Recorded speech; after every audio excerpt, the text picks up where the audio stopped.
Halo, kita akan melanjutkan diskusi kita mengenai metode penafsiran yang digunakan dalam membaca tulisan Perjanjian Baru.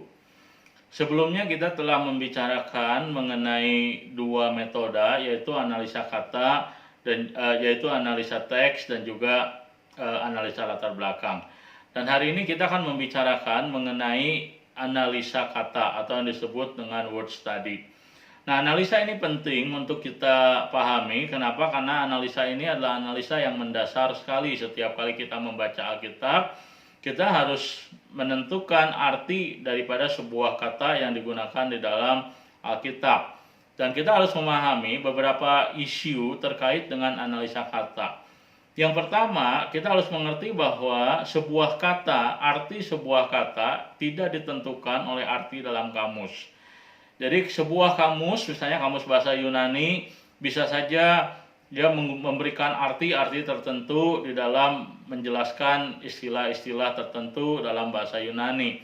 Misalnya saja istilah hamba atau istilah doulos. Istilah doulos biasa diterjemahkan sebagai hamba.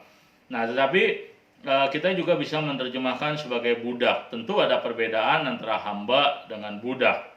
Walaupun memiliki kemiripan arti, tentu hamba dan budak memiliki nuansa yang berbeda dari kedua istilah tersebut.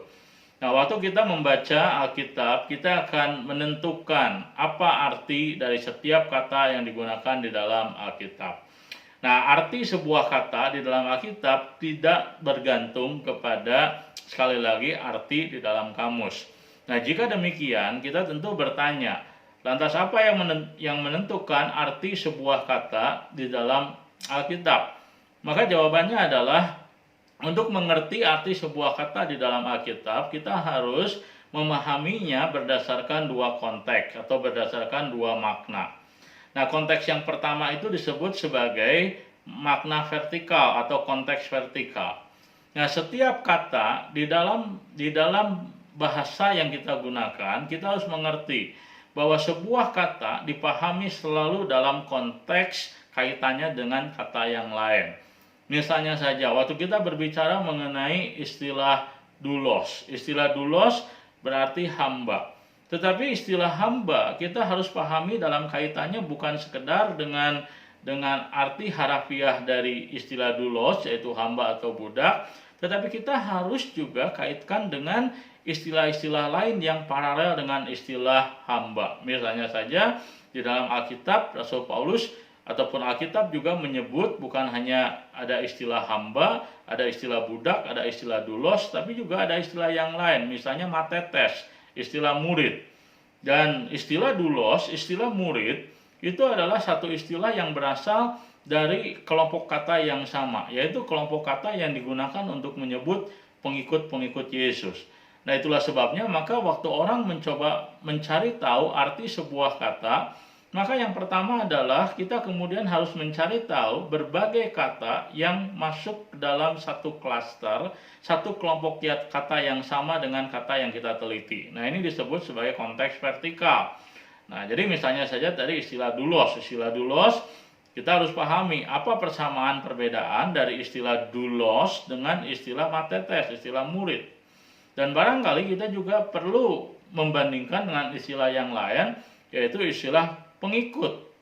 Nah, itu juga istilah yang digunakan untuk menyebut orang-orang percaya atau Kristianioi atau orang-orang Kristen.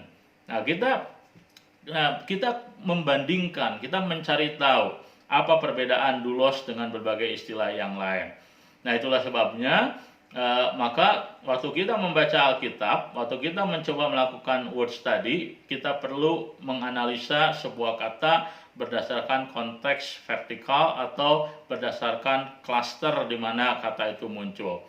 Nah, kita bersyukur karena di dalam studi Perjanjian Baru ada sebuah kamus diedit oleh Luo dan Nida. Nah, mereka menulis sebuah kamus untuk kamus bahasa Greek New Testament yang disebut dengan kamus berdasarkan semantik domain. Nah, kamus ini akan menolong kita menemukan berbagai kata yang satu klaster di dalam Alkitab. Nah, kita harus menggunakan kamus ini. Dan makna kedua yang kita harus perhitungkan waktu kita menafsir Alkitab, membaca Alkitab, melakukan word study, kita sebut sebagai horizontal meaning atau horizontal context. Nah, horizontal context atau horizontal meaning itu menegaskan bahwa arti sebuah kata bergantung kepada kata yang ada di depan ataupun yang ada setelah kata tersebut. Artinya, sebuah kata bergantung pada konteks kalimatnya. Nah, misalnya saja kita membaca misalnya di dalam Alkitab, misalnya saja Yakobus menyebut sebagai bahwa Yakobus adalah hamba Allah, misalnya, atau Paulus seringkali menyebut dirinya sebagai hamba Allah dan hamba Yesus Kristus. Nah, waktu kita membaca istilah ini, hamba Allah dan hamba Yesus Kristus, nah Paulus hamba Allah dan hamba Yesus Kristus, maka kita kemudian harus memahami kaitan istilah hamba di sini bukan hanya dalam arti leksikalnya berdasarkan kamus, tapi dalam kaitannya dengan istilah lain yang digunakan bersama dengan kata tersebut. Jadi istilah hamba barangkali secara harafiah bisa berarti seseorang yang tidak punya hak atas dirinya sendiri. Tetapi waktu Alkitab menggunakan istilah hamba Kristus atau hamba Yesus Kristus, maka artinya bisa berbeda. Nah, hamba Yesus Kristus di dalam tulisan-tulisan Perjanjian Baru bisa menunjuk kepada sebuah jabatan yang khusus di dalam gereja yang setara seperti nabi di dalam Perjanjian Lama.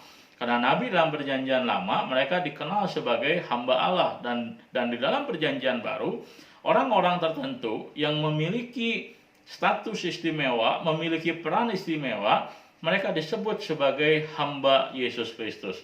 Nah, dalam konteks ini sekali lagi istilah hamba tidak bisa diartikan secara harafiah berdasarkan makna leksikalnya, berdasarkan arti kamus, tetapi berdasarkan konteks kata, konteks di mana kata itu dikaitkan dengan kata yang lain.